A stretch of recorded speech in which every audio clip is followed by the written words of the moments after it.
ইসরায়েলে ইরানের মিসাইল নিক্ষেপের নতুন ভিডিও প্রকাশ।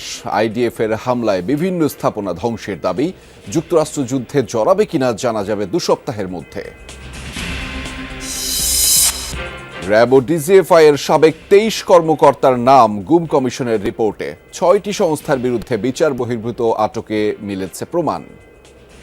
এক বাহিনী ডিটেইন করছে, আরেক বাহিনী হয়তো রিলিজ করে দিচ্ছে অথবা এক্সিকিউশনে যাচ্ছে।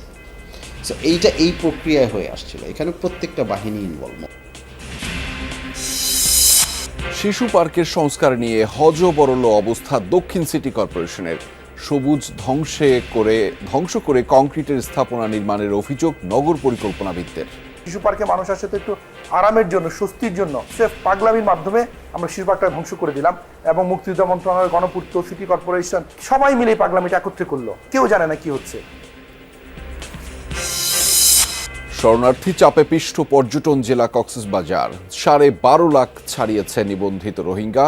মিয়ানমারের যুদ্ধ পরিস্থিতির কারণে থমকে গেছে প্রত্যাবাসন। করোনার নতুন ভ্যারিয়েন্টে উদ্বেগ বাড়াচ্ছে যশোরে। কিটের অভাবে সরকারিভাবে শুরু করা যাচ্ছে না পরীক্ষা। একদিনে 2 রোগীর মৃত্যুর পর জেলা জুড়ে আতঙ্ক। হঠাৎ করেই অপরাধীদের অভয়ারণ্য ময়মনসিংহ। আইন শৃঙ্খলা পরিস্থিতির চরম অবনতি।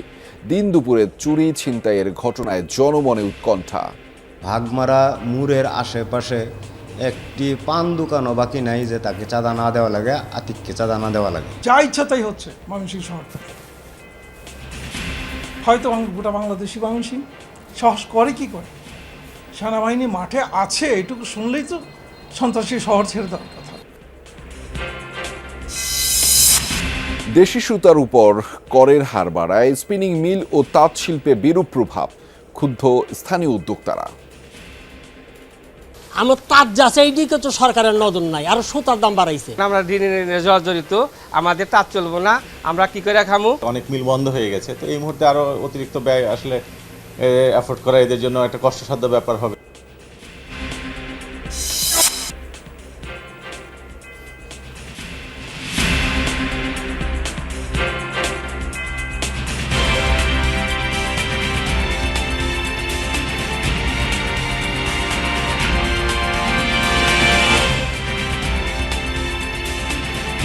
এবার জানাচ্ছে বিস্তারিত। 8ম দিনে গড়ালো ইরান ইসরায়েল সংঘাত। অব্যাহত আছে দুপক্ষের হামলা পাল্টা হামলা। বৃহস্পতিবার ইসরায়েলে মিসাইল হামলার নতুন ভিডিও প্রকাশ করেছে ইরান। দেশটির এক বার্তা সংস্থায় প্রকাশিত হয় ভিডিওটি। এতে দেখা যায় সুরক্ষিত স্থানে অবস্থিত লঞ্চার থেকে ছোড়া হচ্ছে একের পর এক মিসাইল। দাবি ইসরায়েলকে লক্ষ্য করে এসব ক্ষেপণাস্ত্র ছুড়েছে IRGC। তবে কোন স্থান থেকে কবে এসব হামলা চালানো হয়েছে তা প্রকাশ করা হয়নি। জানা যায়নি উৎক্ষেপণকৃত ক্ষেপণাস্ত্রের ধরন কিংবা পরিচয়। অপারেশন 2 প্রমিস 3 শুরুর পর থেকে এ পর্যন্ত ইসরায়েলে প্রায় 500 মিসাইল ছুড়েছে ইরান।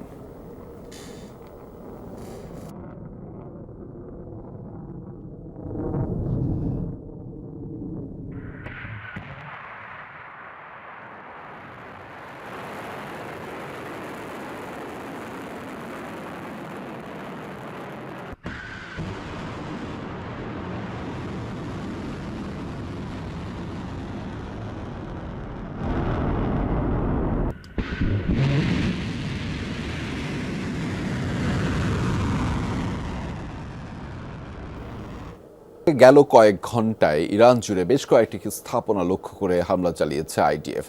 টার্গেট করা হয়েছে তেহরানে অবস্থিত ইরানের বিশেষ বাহিনীর হেডকোয়ার্টার। বিভিন্ন সামরিক সরঞ্জাম ধ্বংসের দাবি করেছে তেল আবিব। যুদ্ধ বিমানের পাশাপাশি সারফেস টু সারফেস মিসাইল দিয়ে হামলার কথা জানিয়েছে আইডিএফ।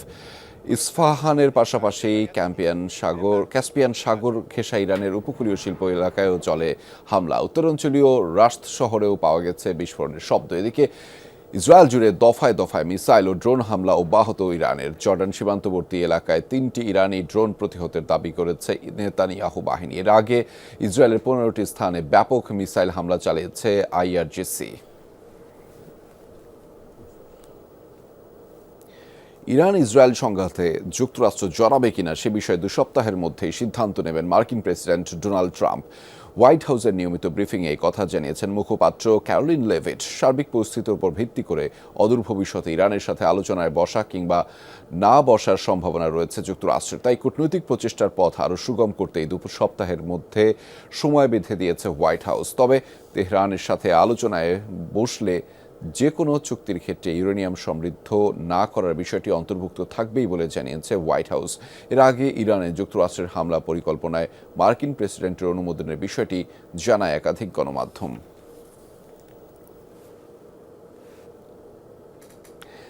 ইরানে চলমান সামরিক অভিযানে এখনও যোগ দেয়নি যুক্তরাষ্ট্র, কিন্তু বিশ্লেষক মহলে জোর আলোচনা প্রেসিডেন্ট ট্রাম্প সেই সিদ্ধান্ত নিতে পারেন।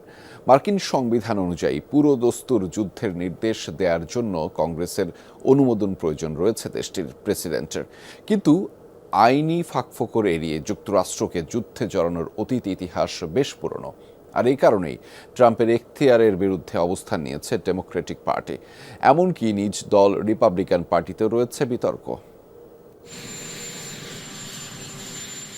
চলমান ইরান ইসরায়েল সংঘাতে প্রেসিডেন্ট ডোনাল্ড ট্রাম্পের মার্কিন হামলা চালানোর এখতিয়ার আছে কিনা এ নিয়ে চলছে নানা জল্পনা কল্পনা। মার্কিন সংবিধান অনুযায়ী একমাত্র কংগ্রেসের হাতে যুদ্ধ ঘোষণার ক্ষমতা থাকলেও ইতিহাস বলছে বিগত সময়ে অনেক প্রেসিডেন্টই কংগ্রেসকে পাশ কাটিয়ে নিয়েছেন সামরিক পদক্ষেপ। এবার ট্রাম্প যাতে এ ধরনের উদ্যোগ নিতে না পারেন তার জন্য উঠে পড়ে লেগেছেন কিছু মার্কিন কংগ্রেসম্যান, কারণ তারা মনে করছেন এটা আমেরিকার যুদ্ধ নয়। আর সাংবিধানিকভাবে কংগ্রেসের অনুমোদন ছাড়া একতরফাভাবে প্রেসিডেন্টের কোনো সামরিক পদক্ষেপ সমর্থন করেন না তারা।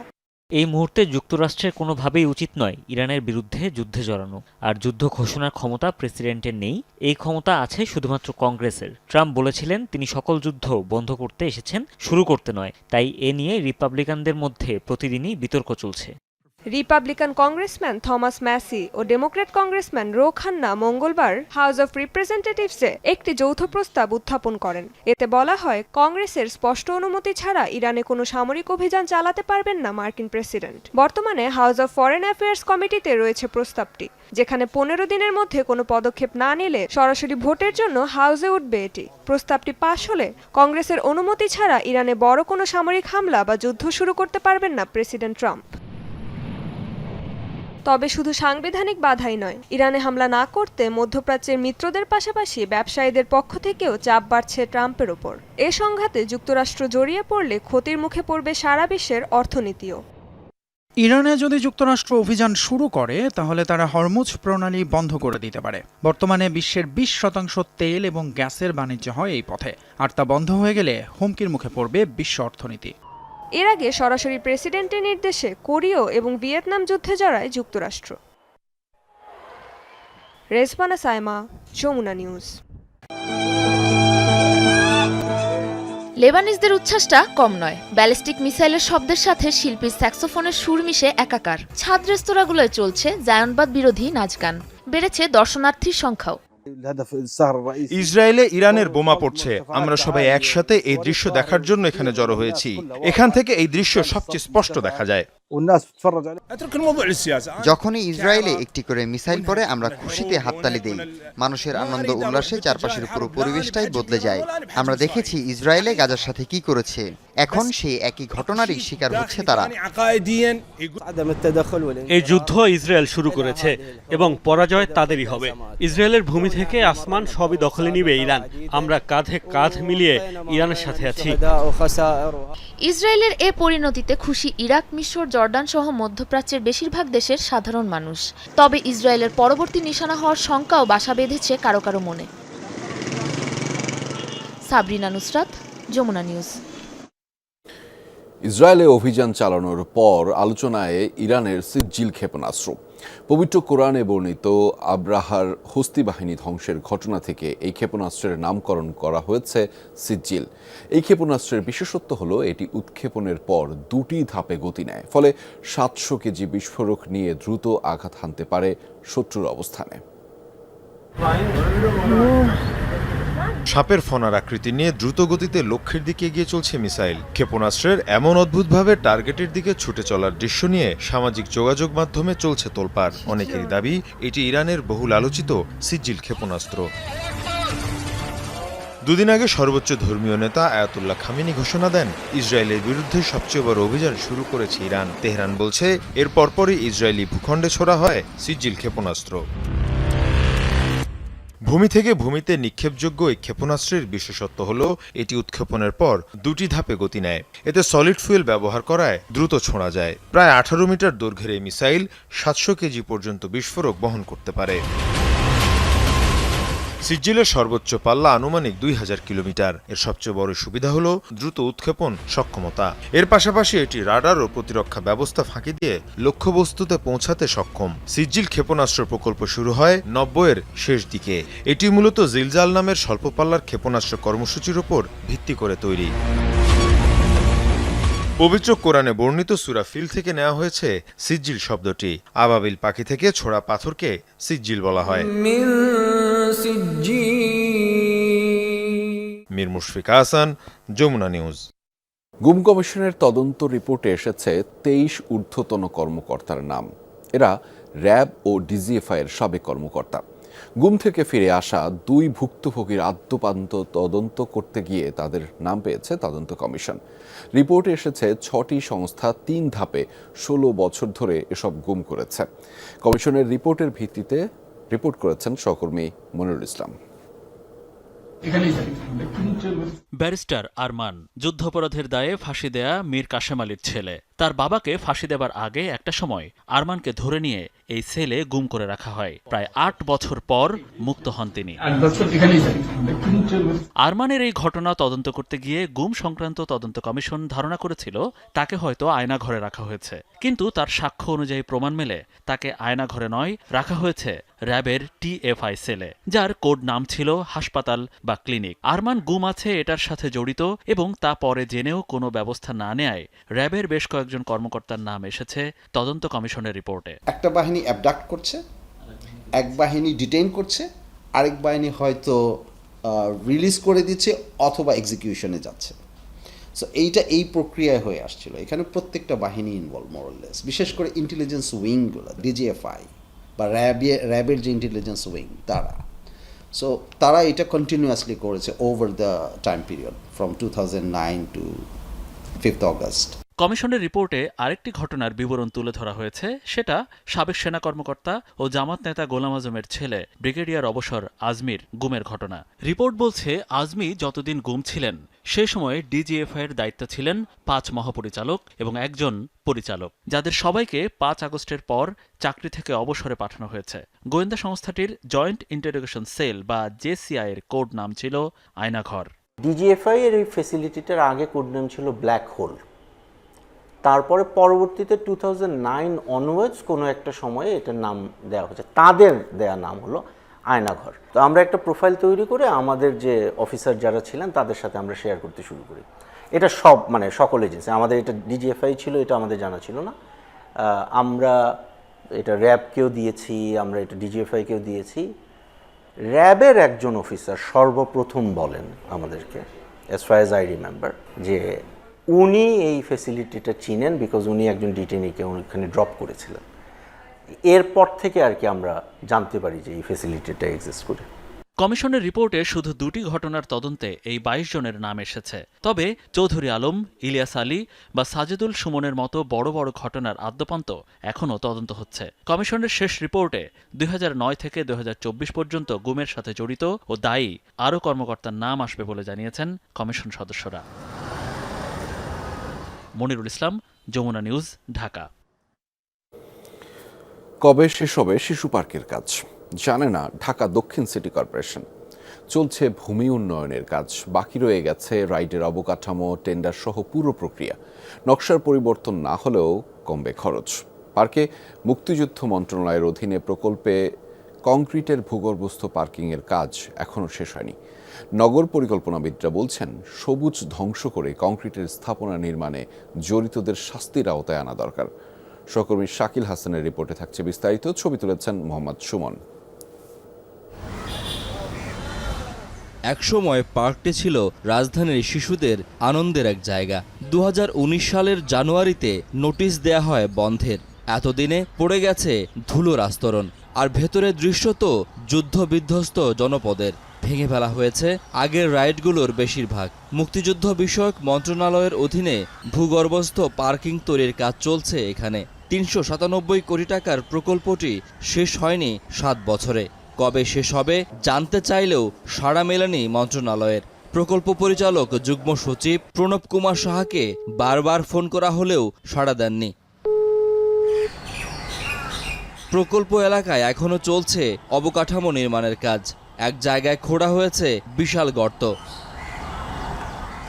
মুক্তিযুদ্ধ মন্ত্রণালয়ের পার্কিংয়ের কাজ শেষ হলে শিশু পার্কের রাইড স্থাপনের কাজ শুরু করবে দক্ষিণ সিটি। কংক্রিটের আচ্ছাদনের অংশ বাদে বাকি জায়গায় বসবে রাইডগুলো। এরই মধ্যে বুয়েটের কাছে পার্কের বিষয়ে পরামর্শ চেয়েছে দক্ষিণ সিটি। পুনর্মূল্যায়ন হতে পারে 603 কোটি টাকার শিশু পার্ক প্রকল্পটি। কিছু কাজ এদিক সেদিক হলেও বদল হচ্ছে না মূল নকশা। ডিজাইন রিভাইজ হওয়ার কোনো সুযোগ নেই। আমরা ডিজাইন রিভাইজ করব না। কবে শেষ হবে এই বিষয়ে আমি আপনাকে কোনো ধারণা দিতে পারবো না এখন পর্যন্ত। কারণ হলো বুয়েট থেকে ডিজাইন কিভাবে আসবে, স্পেসিফিকেশন কিভাবে আসবে, তারপরে টেন্ডার হবে, সেই টেন্ডার অনুযায়ী বিদেশ থেকে মাল আসবে। অতএব এটা একটা লং প্রক্রিয়া। বাজেট কি এই থাকছে নাকি এটা বাড়বে কমবে? আমি যতটুকু জানি কমতে পারে, বাড়ার সম্ভাবনা নেই। শিশু পার্কের জায়গার সবুজ ধ্বংস করে পার্কিংয়ের প্রয়োজনীয়তা নিয়ে প্রশ্ন তুলেছেন নগর পরিকল্পনাবিদ অধ্যাপক আদিল। বলছেন এটি অপরিকল্পিত। সেখানে প্রচুর হিট জেনারেট করবে। শিশু পার্কে মানুষ আসে তো একটু আরামের জন্য, স্বস্তির জন্য। সেফ পাগলামির মাধ্যমে আমরা শিশু পার্কটা ধ্বংস করে দিলাম এবং মুক্তিযুদ্ধ মন্ত্রণালয়, গণপূর্ত, সিটি কর্পোরেশন সবাই মিলে পাগলামিটা একত্রে করলো। কেউ জানে না কি হচ্ছে।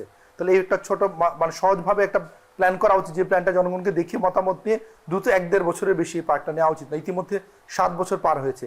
পার্কিং এবং শিশু পার্ক তৈরি করতে এখানে চলছে রীতিমতো ধ্বংসযজ্ঞ। অথচ পুরনো পার্কটির এই জায়গা ছিল সবুজ। গাছের ছায়ায় রাইডগুলোতে খেলতে আনন্দ পেত শিশুরা। একদিকে পার্কের সবুজ ধ্বংস করে তৈরি করা হয়েছে বিশাল কংক্রিটের আচ্ছাদন, অন্যদিকে দীর্ঘদিনেও কাজ শেষ হয়নি এই প্রকল্পের। এই প্রকল্পটি অনাচারের এক উৎকৃষ্ট উদাহরণ হয়ে দাঁড়িয়েছে। পাশাপাশি শিশুদের খেলার জায়গা ধ্বংস করায় বিরক্ত নগরবাসী। তাদের প্রশ্ন, এই প্রকল্পের কাজ শেষ হবে কবে? শাকিল হাসান, যমুনা নিউজ, ঢাকা। বিপুল শরণার্থীর চাপে পিষ্ট বাংলাদেশ। কক্সবাজারের টেকনাফ উখিয়ার 33টি আশ্রয় শিবিরে নিবন্ধিত রোহিঙ্গা এখন 12.5 লাখেরও বেশি। তাদের দেশ মিয়ানমারে যুদ্ধ পরিস্থিতির কারণে থমকে আছে প্রত্যাবাসন প্রক্রিয়াও। পরদেশে বোঝা হয়ে না থেকে নিজ ভূমে ফেরার আশায় রোহিঙ্গারা। বিশ্ব শরণার্থী দিবস উপলক্ষে কক্সবাজার প্রতিনিধি এহসান আল কুতুবির পাঠানোর প্রতিবেদনে থাকছে বিস্তারিত। মিয়ানমারের জান্তা বাহিনীর নির্যাতন নিপীড়নে বলপূর্বক বাস্তুচ্যুত হওয়া রোহিঙ্গারা গত কয়েক দশক ধরে দফায় দফায় এসে আশ্রয় নিয়েছে বাংলাদেশে। 2017 সালে একসাথে অনুপ্রবেশ করে 8 লাখের বেশি। এরপর 2 দফা প্রত্যাবাসনের উদ্যোগ নেওয়া হলেও মিয়ানমার সরকারের উপর রোহিঙ্গাদের আস্থা সংকটের কারণে তা ভেস্তে যায়। সম্প্রতি জাতিসংঘের মহাসচিব ও অন্তর্বর্তী সরকারের প্রধান উপদেষ্টা টেকনাফ উখিয়ার রোহিঙ্গা ক্যাম্প পরিদর্শন শেষে আগামী ঈদের আগেই প্রত্যাবাসন প্রক্রিয়ার শুরুর আশ্বাস দেন। লাইফ অতক্ষণ মাঝে কমফর্টেবল ফিল করিম যে তারিখের মাঝে আরা জেরে আর মাদারলেন আছে যে তো আরা কি এটা যদি আরা জায়গায় ফেললি রিসেটেলমেন্ট নিয়ে যদি ওরা চলে যায়, এইখানে যারা বাদ বাকি রোহিঙ্গারা আছে আনএডুকেটেড আছে, ওরা তো কিছু করতে পারবে না। আর দেশের মাঝে মানে রিপাট্রিয়েশন করতে দেখলে ইয়ার বেশি কমবো আর তেল ফলাত পারবে। আসাতে আসি মানে আর শান্তি নাই। সরকারি বেসরকারি কিছু সংস্থার মতে এর মধ্যেই বেশ কিছু রোহিঙ্গাকে বিভিন্ন দেশে পুনর্বাসন করা হলেও রোহিঙ্গারা অন্য কোথাও শরণার্থী হিসেবে থাকার পরিবর্তে নিজ দেশ মিয়ানমারে ফিরতে বেশি আগ্রহী। আমাদের দায়িত্ব দিয়ে দেশে চলে যান, তো আমরা তো নিজে যাইতে পারবো না, কিভাবে যাইতে যা তাই তো দায়িত্ব তো সরকার। এখন যদি আর কান্দে যদি আর শান্তি করে দিতে গেলে আর দেখো তারা যাইবে সুন্দর করে মাধ্যমে তারা জিল্লা চলাচল করে আর আইলে চলাচল করে মাধ্যমে বললে আর আইলে দেখাই। এমনিতেই লাখ লাখ রোহিঙ্গার চাপ, তার উপর সম্প্রতি সীমান্ত দিয়ে অবৈধভাবে ভারতের পুশিন করা অনেক রোহিঙ্গাও আশ্রয় নিচ্ছে টেকনাফ উখিয়ার ক্যাম্পে। আর আবার রাতিয়া গাড়ি বেরিয়ে বাংলাদেশ বাংলাদেশ ফুসবেক গজ্জে বলে হয়ে দূরা এক একজনের এক এক বোর্ডার তো দিয়ে রাত আনিয়া রাত 2টা বাজে আমরা বর্ডার কুলিয়ে গেট কুলিয়ে আমরা পার করে দিচ্ছি। স্বাভাবিকভাবে প্রশ্ন উঠছে, এই বিপুল শরণার্থীর চাপ আর কতদিন সইতে হবে? প্রত্যাবাসনই বা কবে? প্রতিবেশী ভালো থাকলে আমরাও ভালো থাকব, বাংলাদেশও সহযোগিতা করবে। সেজন্য মিয়ানমার গভর্নমেন্ট এবং রাখাইনে যারা রয়েছেন তারা যদি এগিয়ে আসেন, আমি বিশ্বাস করি এই সমস্যার সমাধান হবে। জোবায়েদ ইবনে শাহাদাত, যমুনা নিউজ। কয়েকদিনের টানা বৃষ্টি আর উজান থেকে নেমে আসা পাহাড়ি ঢলে ফেনীর ফুলগাজীতে মুহুরী নদীর বাঁধ ভেঙে পানি ঢুকছে লোকালয়ে। এ বিষয়ে আরও বিস্তারিত জানাতে ফেনী থেকে যুক্ত রয়েছেন সহকর্মী আরিফুর রহমান।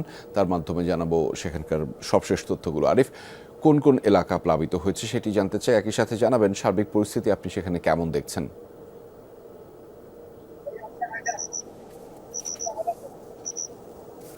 রেজা, ভারতের উজান থেকে নেমে আসা পাহাড়ি ঢল এবং গত কয়েকদিনের টানা বর্ষণে ফেনীর ফুলগাজীর মুহুরী নদীর উত্তর বড়ইয়া নামক স্থানে বাঁধ ভেঙে যায়। আপনি দেখছেন যে পানি যেভাবে ক্ষিপ্র গতিতে পানি ঢুকছে, এই পানি এখন উত্তর বড়ইয়া গ্রামের প্রায় প্রতিটি ঘরে পানি ঢুকে গেছে এবং কি এর বাইরে পার্শ্ববর্তী যে সকল গ্রামগুলো রয়েছে, দক্ষিণ বড়ইয়া, বসন্তপুর, বশিকপুর, জগৎপুর, এসব লোকালয়ে এখন পানি ঢুকে যাচ্ছে। তবে এখানকার পানি উন্নয়ন বোর্ডের নির্বাহী প্রকৌশলী যেটি জানিয়েছেন, এখনো মুহুরী নদীর পানি বিপদসীমার নিচ দিয়ে প্রবাহিত হচ্ছে। তিনি যেটি জানিয়েছেন, মুহুরী নদীর পানি যখন 12.5 মিটারের উপর দিয়ে প্রবাহিত হবে তখন মূলত হচ্ছে যে বিপদসীমা অতিক্রম করবে। এখনো বিপদসীমার নিচ দিয়ে পানি প্রবাহিত। তবুও যে মুহুরী নদীর উত্তর বড়ইয়া নামক স্থানে যেখানে বাঁধ ভেঙে গেছে, বাঁধ ভাঙ্গার স্থান দিয়ে পানি যেভাবে ঢুকছে, এভাবে করে হচ্ছে যে নতুন নতুন কিন্তু গ্রাম কিন্তু প্লাবিত হচ্ছে। এর আগে যদি আমি ফুলগাজী বাজারের কথা যদি বলি, সেখানেও গতকাল বিকেল থেকে পানি ঢুকে বাজারে যে সকল দোকানপাট রয়েছে সে সকল দোকানপাটের মালামাল পানিতে তলিয়ে গেছে এবং কি সেখানেও আসলে অবর্ণনীয় দুর্ভোগ এবং চরমভাবে ক্ষতিগ্রস্ত হয়েছে এখানকার বাসিন্দা এবং কি ব্যবসায়ীরা। আমি এখন যেখানে আছি এটি হচ্ছে উত্তর বড়ইয়া। আপনি দেখছেন যে এটি হচ্ছে আরসিসি সড়ক। এই সড়কটির নিচ দিয়ে পানি একটু একটু করে বের হতে হতে পরবর্তীতে রাত 10টার দিকে বড় ধরনের ভাঙ্গনের সৃষ্টি হয়। এখন হচ্ছে যে এখানে ক্ষিপ্র গতিতে পানি ঢুকছে। এই পানি হয়তোবা এভাবে যদি ঢুকতে থাকে তাহলে আরো নতুন গ্রাম কিন্তু প্লাবিত হওয়ার কিন্তু সম্ভাবনা রয়েছে। অন্যদিকে পরশুরামেরও একই অবস্থা, যেখানে গত 2024 সালে যে ভয়াবহ বন্যা হয়েছিল, সে বন্যা যে সকল সড়ক ক্ষতিগ্রস্ত হয়েছে সে সকল ক্ষতিগ্রস্ত সড়ক দিয়ে পানি ঢুকে সেখানেও নিম্নাঞ্চল প্লাবিত হচ্ছে। তবে এখানকার বাসিন্দারা যেটি বলছে যে তারা কোনো ধরনের ত্রাণ কিংবা সহযোগিতা চায় না, তারা চায় যে বাঁধের একটি স্থায়ী সমাধান।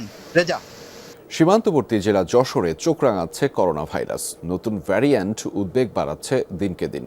এক বুধবারেই এই জেলায় 2 জনের মৃত্যু হয়েছে। তবে সংক্রমণ বাড়লেও এখনও সরকারিভাবে শুরু করা যায়নি করোনা পরীক্ষা। যন্ত্রপাতি, জনবল সবই প্রস্তুত, অপেক্ষা কেবল কিটের। তবে এরই মধ্যে স্বাস্থ্য বিভাগে প্রয়োজনীয় কিটের তালিকা পাঠানো হয়েছে বলে জানিয়েছেন সিভিল সার্জন। সারা দেশের মতোই সীমান্তবর্তী জেলা যশোরেও বাড়ছে করোনার সংক্রমণ। তবে জেলার চিত্র দেখে তা বোঝার কোনো উপায় নেই, স্বাস্থ্যবিধি মানতে উদাসীন মানুষ। স্বাস্থ্য অধিদপ্তরের তথ্যমতে করোনার নতুন ভেরিয়েন্ট আগের চেয়ে বেশি প্রাণঘাতী। জেলায় এখন পর্যন্ত 6 জনের দেহে শনাক্ত হয়েছে এই ভাইরাস, যার মধ্যে প্রাণ হারিয়েছেন 2 জন। আতঙ্কিত আমরা, কিন্তু সেরকম জনসাধারণ সেরকম সচেতনতা আমরা এখনো লক্ষ্য করতে পারছি না আর কি। শঙ্কিত, কারণ এখনো পর্যন্ত যদি চারপাশে দেখা যায় কেউই তেমন সুরক্ষা ব্যবস্থা কোনো কিছু নেয় নাই এবং সরকারেরও তেমন কোনো ভূমিকা আমরা এখনো পর্যন্ত দেখি নাই কোনো বিষয়ে। আমি আতঙ্কিত না, কারণ আগেও করোনার ভিতরে চালাইছি, আল্লাহর রহমতে কোনো সমস্যা হয়নি। অথচ কিট সংকটে এখনও সরকারিভাবে শুরু করা যায়নি করোনা শনাক্তকরণ পরীক্ষা। বেসরকারি হাসপাতালে র্যাপিড অ্যান্টিজেন টেস্টই ভরসা আক্রান্তদের। এতে গুনতে হচ্ছে 1000 টাকার মতো।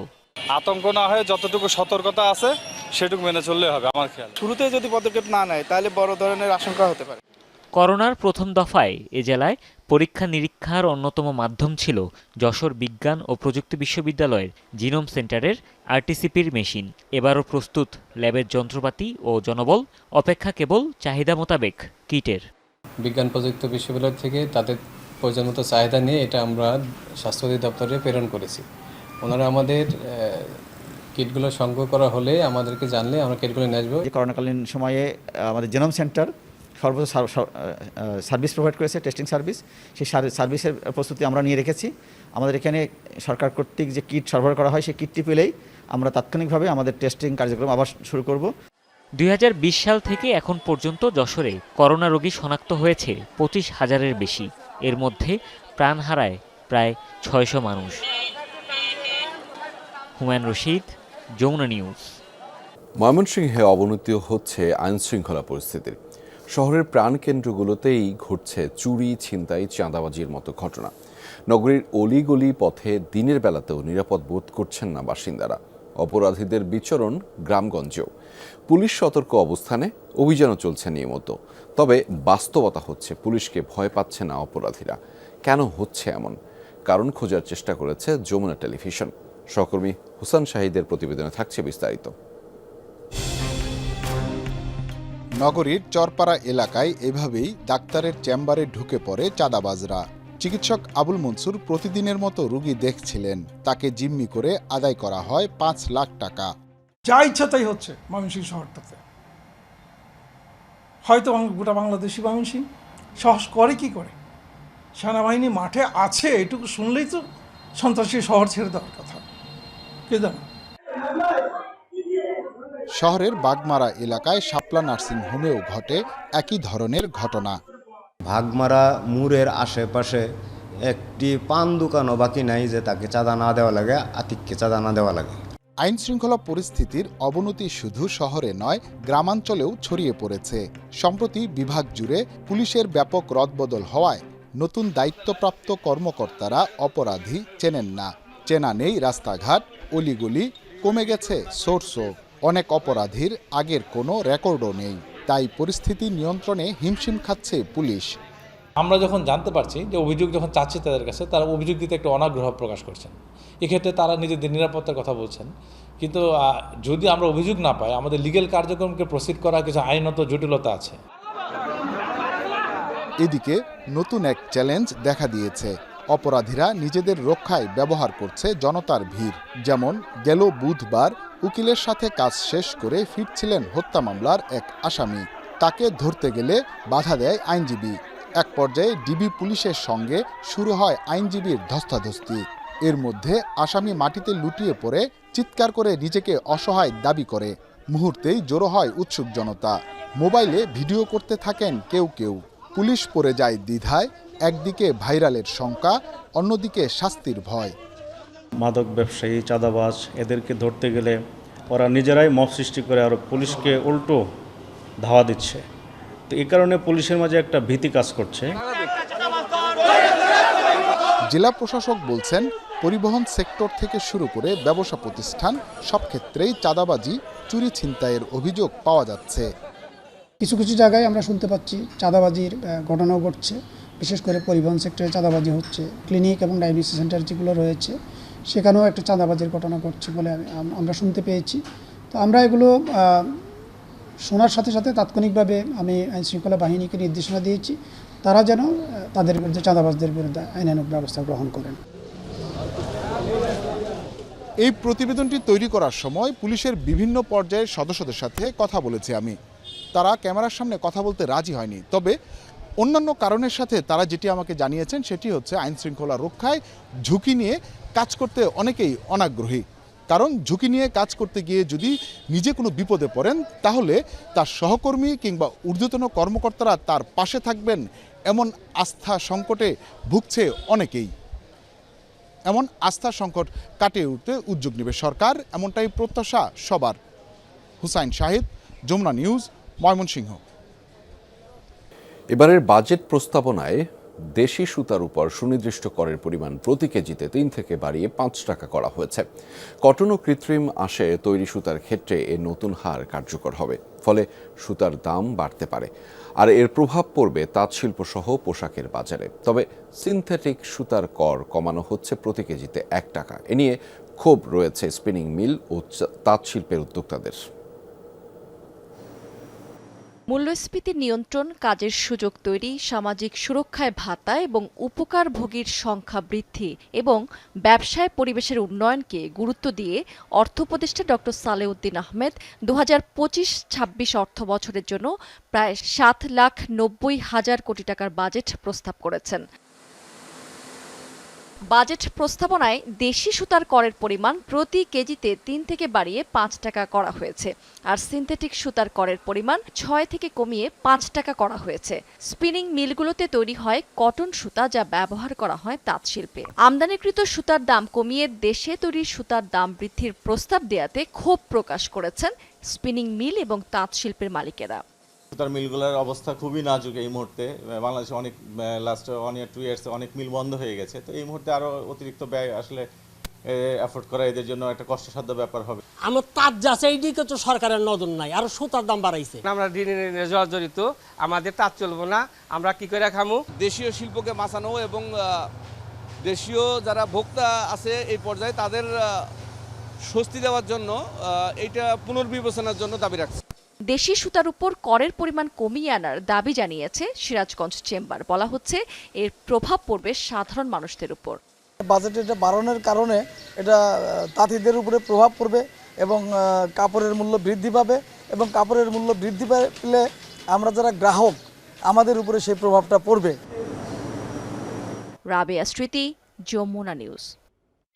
ঝালকাঠির বিভিন্ন এলাকায় পৌর কর্তৃপক্ষের সরবরাহ করা পানি পাচ্ছে না গ্রাহকরা, ফলে গোসল, রান্নাবান্না সহ দৈনন্দিন কাজ সারতে বিপাকে পড়তে হচ্ছে স্থানীয়দের। দফায় দফায় বিক্ষোভ করেও মেলেনি সমাধান, যদিও শিগগিরই দুর্ভোগ কমানোর আশ্বাস দিয়েছে পৌর কর্তৃপক্ষ। গরম আসতেই ঝালকাঠি পৌরসভার বেশিরভাগ এলাকায় দেখা দিয়েছে পানির তীব্র সংকট। দিনের বড় একটা সময় মিলছে না পৌরসভার সরবরাহকৃত পানি। শহরের কাঠপট্টি, লঞ্চঘাট, কলাবাগান, পৌর খেয়াঘাট, কৃষ্ণকাঠি ও গুরুধাম সহ অন্যান্য এলাকায় ভোগান্তি চরমে। স্থানীয়দের দাবি, গত 2 বছর ধরে এমন দুর্ভোগ পোহাচ্ছেন 2 ওয়ার্ডের 20,000 মানুষ। শুষ্ক মৌসুম এলেই সংকট আরও তীব্র হয়।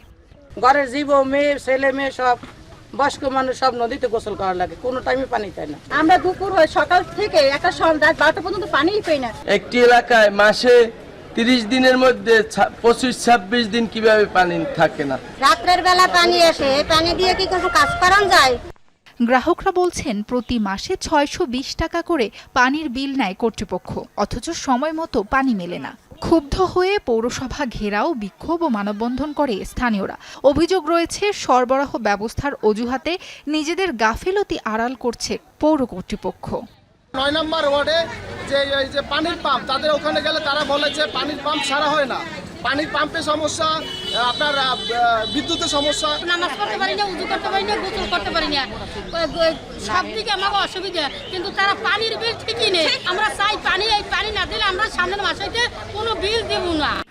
এদিকে নষ্ট পাম্প আর নাজুক সরবরাহ ব্যবস্থাকে দুষছে পৌর কর্তৃপক্ষ। 37 জেলা প্রকল্পের আওতায় 8টি প্রোডাকশন টিউবওয়েল হয়েছে, যার অধিকাংশই এখন ড্যামেজ। কিছু প্রোডাকশন টিউবওয়েল আমরা পাবো। তাছাড়া ফ্রান্সের প্রকল্প 7 টাউন প্রকল্পের মাধ্যমে আমাদের এখানে 50 কিলোমিটার পাইপলাইনে একটি ট্রিটমেন্ট প্ল্যান্ট এবং 60টি প্রোডাকশন টিউবওয়েল হবে। ঝালকাঠি পৌরসভায় 8,500 পানির গ্রাহক রয়েছে। এর মধ্যে তীব্র সংকটে পড়েছে 3,000-এর বেশি গ্রাহক। সাবরিনা লিজা, যমুনা নিউজ। খুলনা উন্নয়ন কর্তৃপক্ষ কেডিএ ও খুলনা সিটি কর্পোরেশন কেসিসির মধ্যে রশি টানাটানিতে 1 যুগেরও বেশি সময় ধরে সংস্কার হয়নি শহরের সোনাডাঙ্গা বাইপাস সড়ক। দীর্ঘদিন সংস্কার না হওয়ায় জনগণের দুর্ভোগ বাড়াচ্ছে গুরুত্বপূর্ণ এই সড়কটি। বৃষ্টি হলে খানাখন্দে ভরা রাস্তাটি হয়ে ওঠে আরও বিপজ্জনক, তাই প্রায় ঘটছে ছোট বড় দুর্ঘটনা। সড়কটি দৃষ্টিনন্দন করে পুনর্নির্মাণের প্রকল্প অনুমোদন হলেও আটকে আছে 2 বছরের বেশি সময় ধরে। দ্রুত সময়ের মধ্যে এটি সংস্কারের দাবি নাগরিক নেতাদের। নাগরিক দুর্ভোগের বিস্তারিত তুলে এনেছেন শেখ আল এহসান, ক্যামেরায় ছিলেন আমির সোহেল। খুলনা শহরের সোনাডাঙ্গা আন্তজেলা বাস টার্মিনালের পশ্চিমে সোনাডাঙ্গা বাইপাস সড়ক। 60 ফুট প্রশস্ত ও 2 কিলোমিটারের বেশি দৈর্ঘ্যের এই সড়কটি নগরের অন্যতম প্রবেশদ্বার। মালিকানা দ্বন্দ্বের জেরে বন্ধ রয়েছে সড়কের সংস্কার কাজ। পিচ ঢালা হলেও বেশ কয়েকটি স্থানে সৃষ্টি হয়েছে খানাখন্দের। এতে দুর্ভোগ বেড়েছে সাধারণ মানুষের। প্রায়ই ঘটছে ছোট বড় দুর্ঘটনা। প্রথমে একবারই পিচ পড়ছে, পিচ পড়ার পর থেকে রাস্তা সেই থেকেই খারাপ। গর্ত অনেক বিশাল, 1 ফুট 1.5 ফুট পরিমাণ গভীর আছে। তা গাড়ির মনে করেন স্প্রিং পাতি তারপর টায়ার সব দিকে গাড়ির প্রচন্ড ক্ষতি। সাইড দিয়ে যাচ্ছি, গাড়ি দিয়ে এসে এই যে সারা গায়ে ময়লা লেগে যাচ্ছে, পানি লেগে যাচ্ছে। কদিন বড় এসে করে ডালা দিয়ে আইনি মাইরে দিয়ে ওরপর রোড চালাই দিয়ে চলে যায়। নির্মাণের পর থেকে নিম্নমানের কাজ ও সড়কের সীমানা জটিলতায় মালিকানা নিয়ে দ্বন্দ্ব শুরু হয় কেসিসি ও কেডিএর মধ্যে। 1 যুগ ধরে সেই দ্বন্দ্ব চলে আসছে। দুই পক্ষের মধ্যে দফায় দফায় চিঠি চালাচালি হলেও এখনো সমঝোতায় আসতে পারেনি কোনো পক্ষ। 2022 সালে সড়কটি সংস্কারে আলাদাভাবে দুটি প্রকল্প জমা দেয় কেডিএ ও কেসিসি। 2023 সালে কেসিসির প্রকল্পটি অনুমোদন দেয়া হয়, তবে কেডিএ সড়কটি বুঝিয়ে না দেয়ায় কাজ শুরু করা যায়নি বলে অভিযোগ। আমরা ডিজাইন করেছি 60 ফুট ধরেই এবং ওটা টেন্ডারও করব 60 ফুট ধরেই, কিন্তু 300 মিটার চেইনে যে 37 ফুট জায়গা আমরা পাচ্ছি, যেটার কারণে আমরা আসলে টোটাল এই যেহেতু 4 লেন করতে পারছি না, এই জায়গাটাই প্রজেক্টটা স্থগিত হয়ে আছে। ভূমি অধিগ্রহণ করেছে কেডিএ, সিটি কর্পোরেশনকে বুঝিয়ে দিবে। আমি যতক্ষণ পর্যন্ত জমি না বুঝে পাবো ততক্ষণ পর্যন্ত আমি আসলে টেন্ডার প্রক্রিয়ায় যেতে পারছি না। তবে অভিযোগকে ভিত্তিহীন বলছে কেডিএ। নির্মাণের পরই সড়কটি কেসিসিকে বুঝিয়ে দেয়া হয়েছে বলে দাবি এই কর্মকর্তার। কেসিসি সড়কটা বুঝে নিয়েছে এবং তারা তাদের দখলে ছিল, কিন্তু এর পরবর্তীতে 16 সাল থেকে তারা আর কোনো পিছনে কোনো আলটিমেটলি পর থেকে তারা আর কোনো মেরামত কাজই করে নাই। কেসিসি যেহেতু দখল বুঝে নিয়েছে, জেলা প্রশাসনের সহায়তায় কেসিসি কেডিএ মিলে এটা প্রতিবন্ধকতা দূর করতে পারে। সরকারি দুই প্রতিষ্ঠানের রশি টানাটানিতে জনদুর্ভোগ বাড়ছে বলে অভিযোগ নাগরিক নেতাদের। জনদুর্ভোগ একেবারে চরম সীমায় পৌঁছে গেছে। সুতরাং দরকার দ্রুত সময়ের মধ্যে এটার অভিভাবক ঠিক করে সংস্কার বা মেরামত করে এটা চলাচলের উপযোগী করা। সম্প্রতি জনদুর্ভোগ লাঘবে সড়কটির কাজ দ্রুত শুরু করতে খুলনা জেলা প্রশাসকের নেতৃত্বে কেসিসি ও কেডিএর মধ্যে সমন্বয় বৈঠক অনুষ্ঠিত হয়। ইতিমধ্যেই আমাদের একটা সকলে মিলে একটা সমন্বিত কার্যক্রম পরিচালনার সিদ্ধান্ত গৃহীত হয়েছে এবং আশা করছি এই সিদ্ধান্তটি বাস্তবায়িত হলে এই সমস্যাটি আর থাকবে না। শহরের মধ্যে গাড়ি চলাচল বন্ধ এবং যানজট নিরসনে 2013 সালে সোনাডাঙ্গা বাইপাস সড়কটি তৈরি করে কেডিএ। সাইফ আহমেদ, যমুনা নিউজ।